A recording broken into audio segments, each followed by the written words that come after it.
Welcome to Voices Beyond the Spectrum. Real stories, brave voices, radiant perspectives. This is the podcast for parents and caregivers of autistic and neurodivergent children and teens. I'm your host, and each week we hold space for honest conversations, shared struggles, and hard-won victories from those who truly live it. You're not alone, your story matters, and it starts here. Welcome to Voices Beyond the Spectrum. I'm your host, Karla Chinen, and today I'm joined by Breese Mejia, a sibling of someone with autism. Breese has walked alongside her brother's journey and brings a unique, heartfelt perspective on what it's like growing up in that role. I'm so excited to have her with us here today. Welcome, Breese. Hi, it's really nice to meet you. Awesome. Would you like to tell our listeners a little bit about yourself and your family? Sure. My name is Breezy Maldonado Mejia. I have many names. Um, uh, and I live with my mom and my brother. We've been a family of three since I can remember. And my brother has autism. Okay. And the reason why we brought you here today, I think very little bit of the times siblings are brought up. It's usually the child that has a diagnosis, but very little do we actually dive to see how that diagnosis impacts a sibling in good and also maybe not the best situations. Can you give us a little bit of an insight of what it was like growing up with a sibling that is autistic? I'd say that I guess the best word to use is unique. It was very unique. I was always uh, a helping hand for my mom. I am the older sister, so I had more responsibility. It was a very unique experience. I want to say it was a good thing and not a bad thing, it's just a different thing. It made me miss the dynamic of like a typical brother-sister relationship, but at the same time, it helped me become who I am today. So. Okay, I see. And as you mentioned that it is unique, and I love the fact that you are so, positive over the situation. I too myself am a sib. And I can tell you, what you mentioned about you were that helping hand for your mother. I don't know about you, but like for me, I felt like we had very little room for mistakes and very little room to kind of express what we were going through, even in different stages of our lives, because we saw how the diagnosis maybe consumed our mother specifically. So how was that those feelings for you? Or have you ever brought those feelings up to your mom or to kind of dive into those feelings?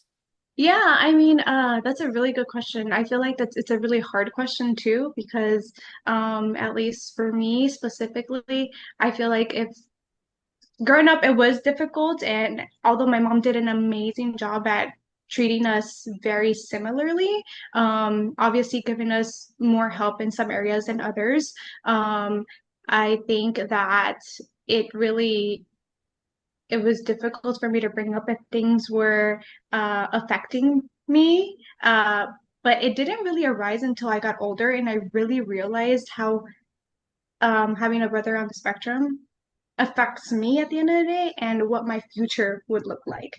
So honestly, until I started becoming an adult and becoming more responsible, more aware of the world, that I feel like it started affecting me. Okay. Well, that kind of dives into the next question. What were the early signs where you said, "Oh my God, I'm not the same as my peers, and I have this much more to go through," or I'm in a different stage mentally, I think, in maturity level than my peers because of my situation? When was that? Or what was, is if there was a specific, you know, event? Yeah, I can think of like certain ones. It didn't really start until I feel middle school, high school, the end of middle school and high school. But I can remember what one specific memory in elementary school where like my mom sometimes had to come a little bit later to pick us up, and I had to wait for her, and I had to be in charge of my brother. So I would tie him to my backpack I would tie his backpack and my backpack together and we would walk around and I knew that it was hard for him to like stay in one location for too long. So I would walk around the entire school and he'd be dragged behind me. And then I remember there would be some kids that didn't know any better and they would make fun of me because I was dragging around my brother and they obviously didn't understand. So yeah, that's a very, very core memory for me. But aside from that, when I was in like middle school or high school, when I started becoming um, more aware of my peers, I think. Uh, and I saw that he didn't have peers like I did, and he didn't make plans outside of school, or he didn't want to stay out after school, or couldn't. Um, that's when I started to figure, like, okay, so um, this is different.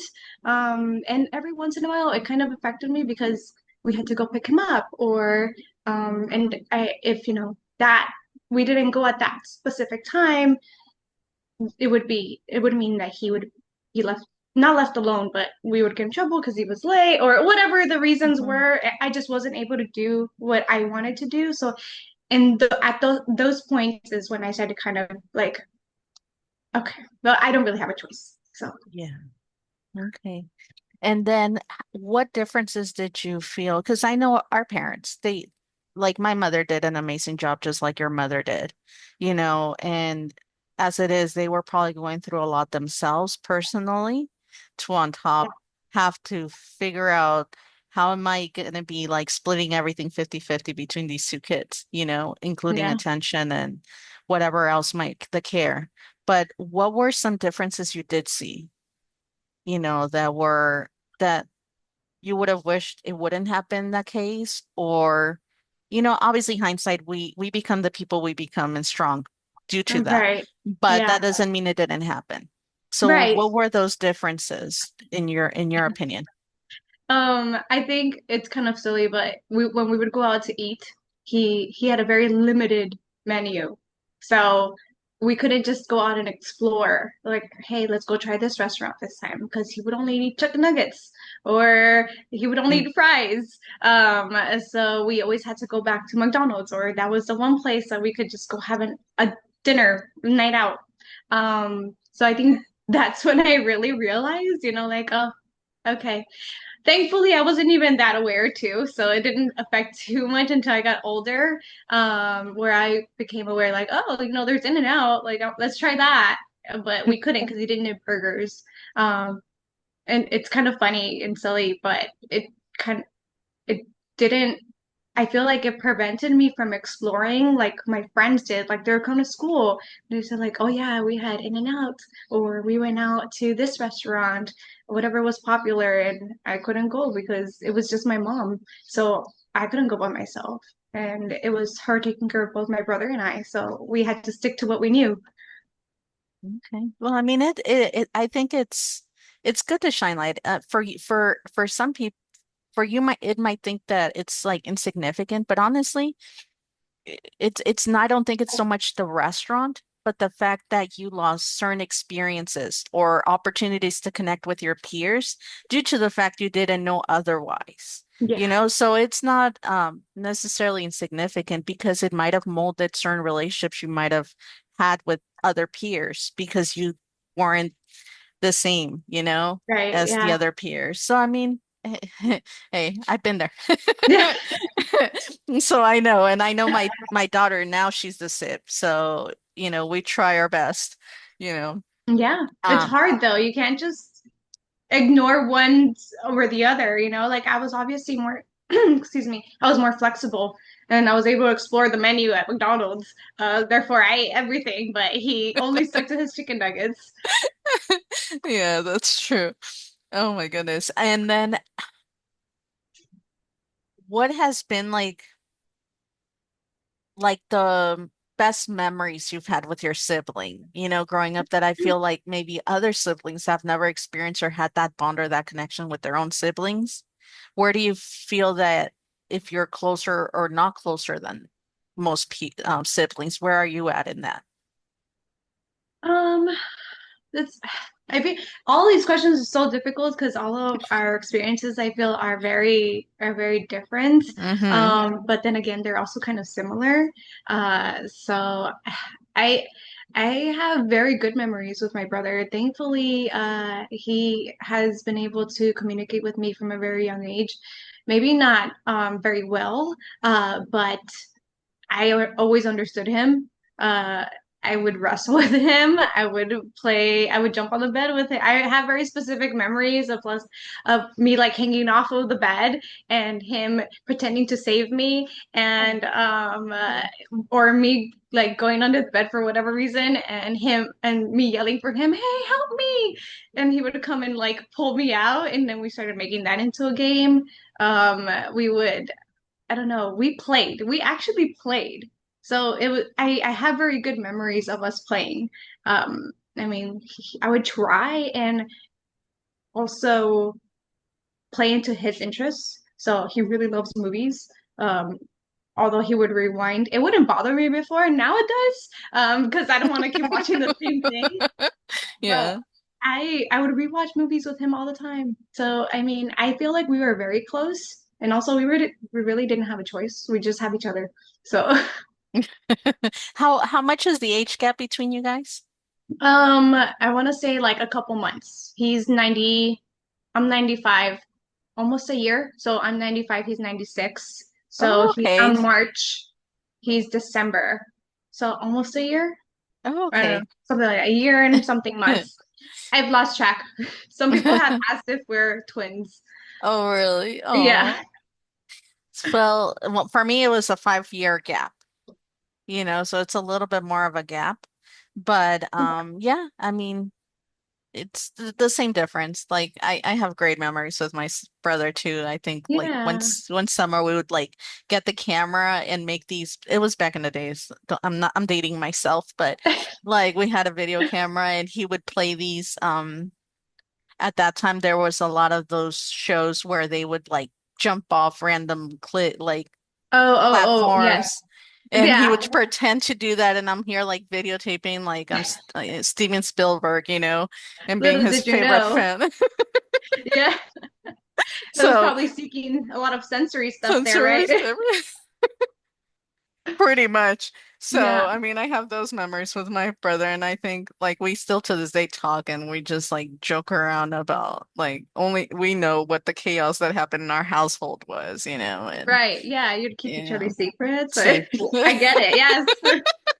No, but with that being said, how has your relationship evolved with your brother now that you guys are older? So now that I'm older, I feel like I've taken a little bit more of like a motherly protective role.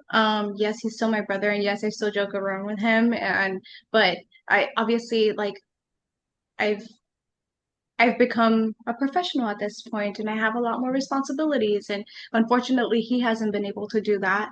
So it's become a little bit difficult also because I also have a partner, so I need to separate my time now with like my partner, my mom, my brother, and we don't have the same interests anymore. Like I have less time that I used to have. So it hasn't like it's not bad, but it's not as good as I wish it was, and I do feel very guilty sometimes. That's where I was gonna go next. Like, how does, separating those times affect you guilt-wise,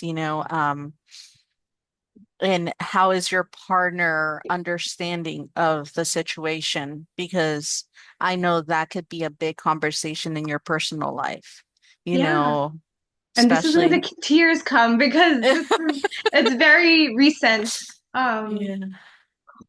No, it's uh, okay. so it's been really difficult. Mhm. Um, there was a point in time where I thought that I would be on my own forever. Sorry. Mhm. No, it's okay. It's okay. Because obviously he takes up a lot of my time. Mhm. But I've been very lucky to find somebody who is very open and understanding, very patient. Uh, I should have warned you. No, no, I'm no, no, also a no. crybaby. Oh, me too, girl. Don't even go. Yes, yeah. Don't worry. Um, but I've been very lucky, very, very lucky. He's uh,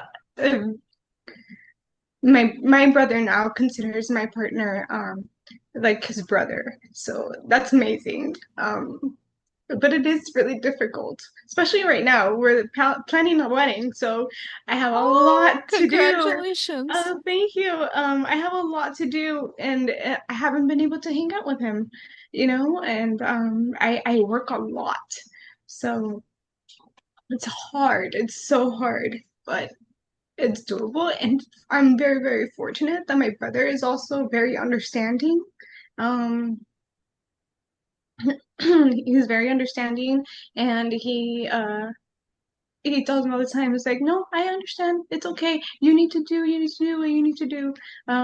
So I I'm lucky. I'm very lucky.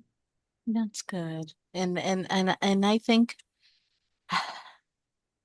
like from a Hispanic female, I think that also ties a lot into how we feel and the amount of responsibility we feel based on how we're raised.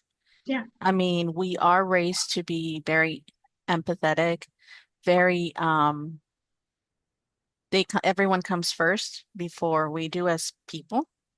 And it's hard sometimes for us to accept either help or accept people loving us, Yeah. because we're always the ones giving per Yeah. se, so when you do get that, it like hits core, Oh.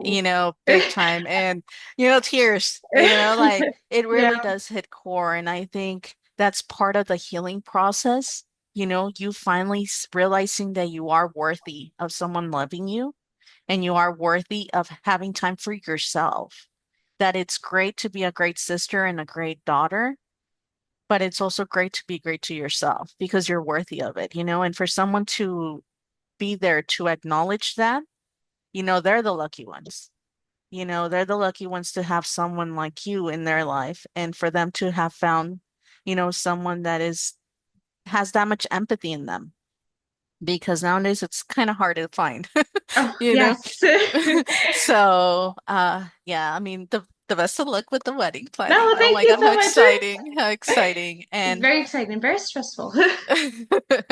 I bet, but it's beautiful. And I think we also don't give our siblings and our kiddos on the spectrum enough. I say kiddos because I have a son also on the spectrum, giving them enough credit to realize that they do understand the situation and they do understand and with the kind of bond that you've created with your brother and that love. I think the fact that he sees how happy you are, I think he understands that and he understands now his new role, and it's about kind of realizing that you too have a life and you too have the right to live your own life as well. You can't just, I'm actually writing a book about this because I feel like there's no information on this out there Yeah, for families on how one diagnosis can impact a family so much, not just that one person that gets the diagnosis. right. From Yeah. the relationship from, let's say, your mother with the father of the children, your father, Mhm. to you as a sibling, to your brother, and how the world revolves around them and they're the core and Yeah. how that can impact a lot of people's lives to the degree of, you barely realizing that, hey, I do deserve to find that love. I do Yeah. deserve to have someone to be there for with me as I get older. Yeah, it's I love that you're doing that because it's I've always wanted to talk about it. And whenever I do get the chance, this is why I get like this. This is why I get so emotional because I feel like we don't talk about it often, and like Hmm. the more you talk about it, the easier it gets to express what it is that you're thinking or that you're feeling. But yeah, it's difficult. But You, thank you you. know I what we're appreciate it. called, right? What? The glass children. Oh, didn't know We're that. called, yeah, we're called the glass children because people see right through us many of the times. And, we're not unbreakable, but they see right through us. And a lot of the times, I saw this amazing TED Talk, and the lady speaks about that, and that I incorporate that as well in the book. And just how, just every time you go to any event, the therapies, when, let's say, your brother was being taken to therapies, Mhm. they never asked about you. The Yeah, only person that would always come up was your brother and your brother's name. So you were always there like a little shadow. yeah, And I don't know, that's how I was too. So we always had to be those straight A good students that didn't cause any issues because God forbid, we would want to add more to our parents' plate, especially our right. moms, that were Yeah. carrying so much already.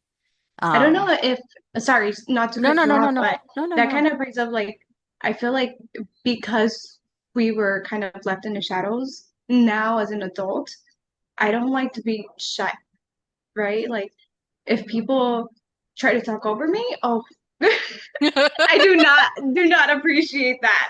As like I've been left in the background for so long that hmm like I need to make myself known. And I'm also really small, so I feel like I need that latitude a little bit more um, to show that I'm more than just a sister, you know? So I don't know if that's something that you felt as well, like growing up, and now that you're an adult with children. Yes.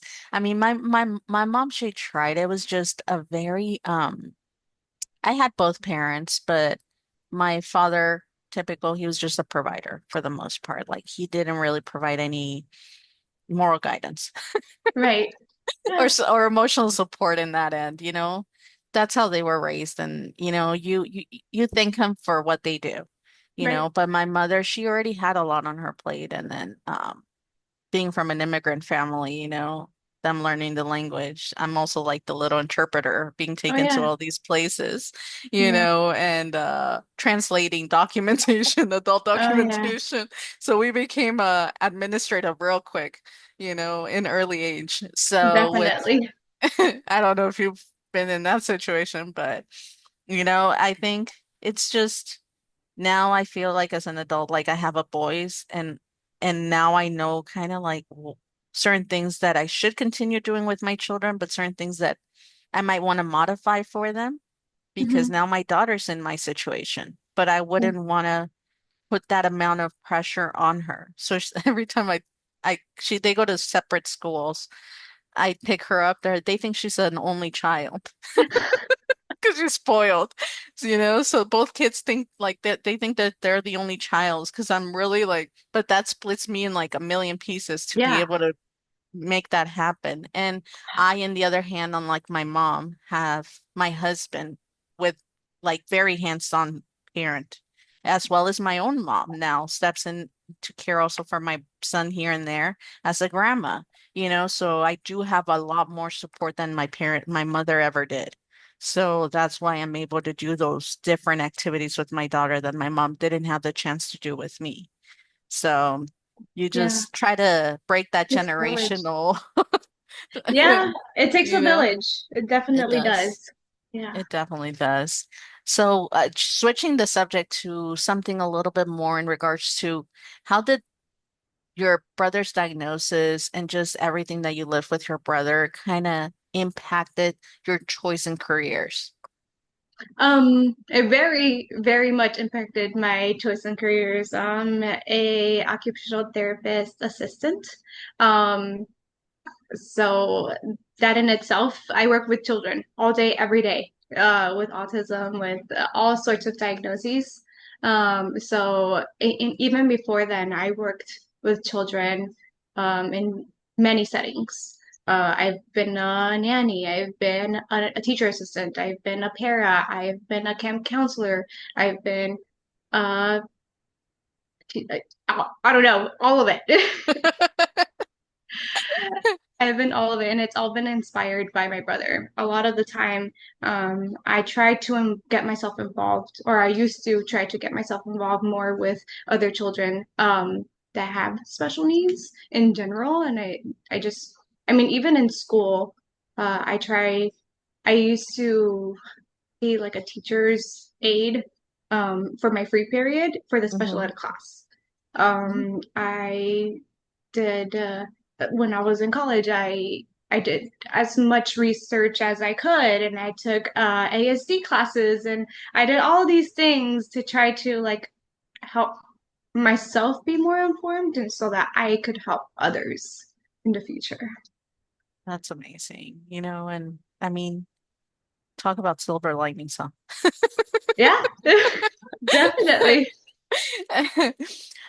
What advice would you give to siblings that are growing up right now in similar situations and circumstances you've been through? Oh, that's tough. It's tough because I feel like not one piece of advice works for everybody, right? Because everybody has such different personalities, and you can say, you know, be positive about it, but it might not help somebody that is that may have a sibling that's maybe much more impacted, because their life is going to look completely different than mine. Um, so it's really difficult, but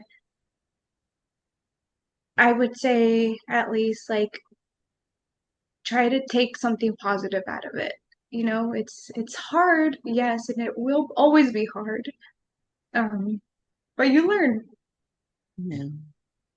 And to close it off a little bit, um, what would you tell your younger self?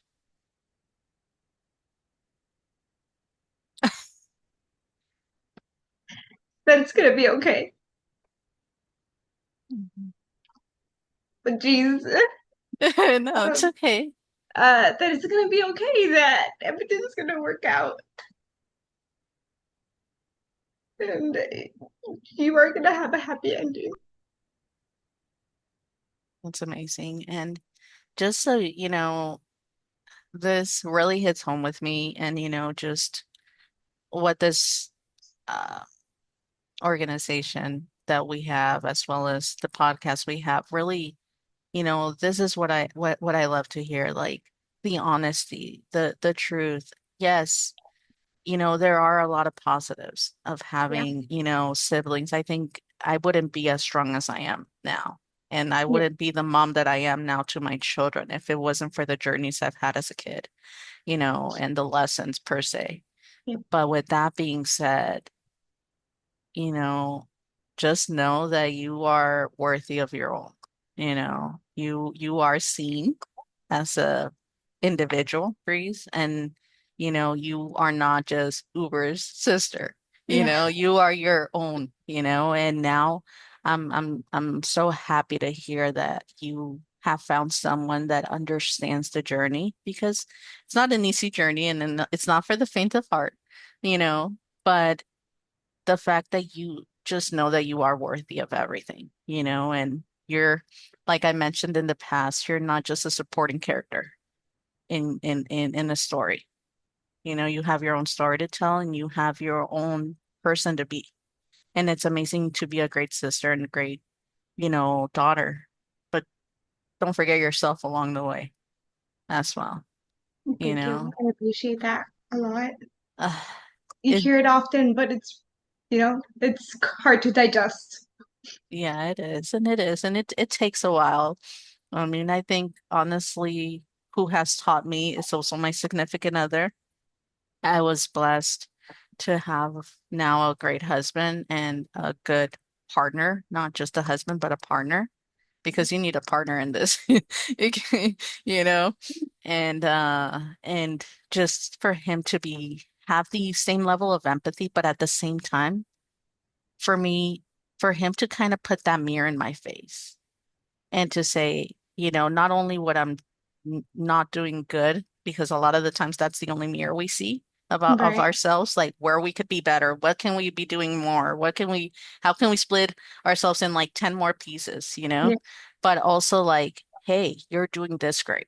You don't have to do more. You don't have to prove yourself any more than what you've already have, and I think with this marriage, you'll find your place, your your own Mm, being, your right, own safe definitely. space, you Yeah, know. it's little by little. I think I've started to accept it. It's difficult. It's like you said, I want to split myself in a million pieces. I want to make sure everybody's okay. I always want to take care of people. It's impossible. It's impossible. And another thing that my husband did to teach me that I actually ironically also taught him is to learn to say no. Sometimes Oh you yeah. cannot do everything. So learn to say no at times. Ooh. Sometimes you just need a day where you just grab the pillow, turn on Netflix, and, eat Yeah. eat a snack for the rest of the day. Just take those days for yourself because remember, if you're not 100%, you can't help anyone. Oh my God, I So just had that conversation. I literally just had that conversation with my partner. Um, so yes, I should probably take my own advice, right? I know I tell that to my husband all the time, but I'm like, he's like, you're the one that's doing this and this. I'm like, Are you listening to sure. yourself right now? We're great at doing that, huh? Yeah. That comes with the having control because that's how you Oh were. yeah. Oh yeah, for sure. I know. I've come to realize I also feel like I need to be in control. If I'm not in control, everything's not gonna work out the way that it should be. But it's not true. It's gonna be okay. Yeah, it is. Well, Yeah. well, thank you very much it was a pleasure having you on the podcast and, giving us a little insight of what you've lived through, your perspective as a sibling, the ups and downs that come with that, and the inner struggles that you've gone through as well, and you're still going through, and it's a learning process. It's a long process, and Yeah. I think it's never ending. No, Um, but it's great to connect with people like you, very genuine, and thank you thank again, you. Breeze. No, thank you for giving me the opportunity to talk to you, somebody else who's gone through similar life experiences, um, and for giving me a voice. Well, of course, we're here, and then maybe later on we'll also invite you to provide some of the tips with occupational therapy. Oh, yeah, That I would would be love it. amazing Yeah, for our children. I know how much, that therapy does honestly miracles for kiddos. we try. We definitely try. We know we have multiple sensory baskets everywhere around my house, so Oh, I love it. so no, but with that being said, thank you again. And for everyone listening, thank you again for joining us in Voices Beyond the Spectrum. I'm your host again, Karla Chinen, and we'll see you next week. Take care. Bye-bye.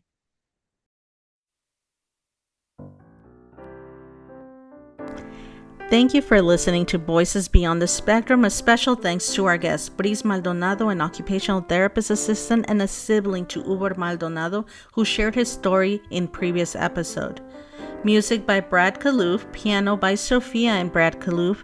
You can also find more episodes on Voices Beyond the Spectrum on Apple Podcasts, Spotify, YouTube, and Podbean. Remember, empathy is an action. Have a wonderful one.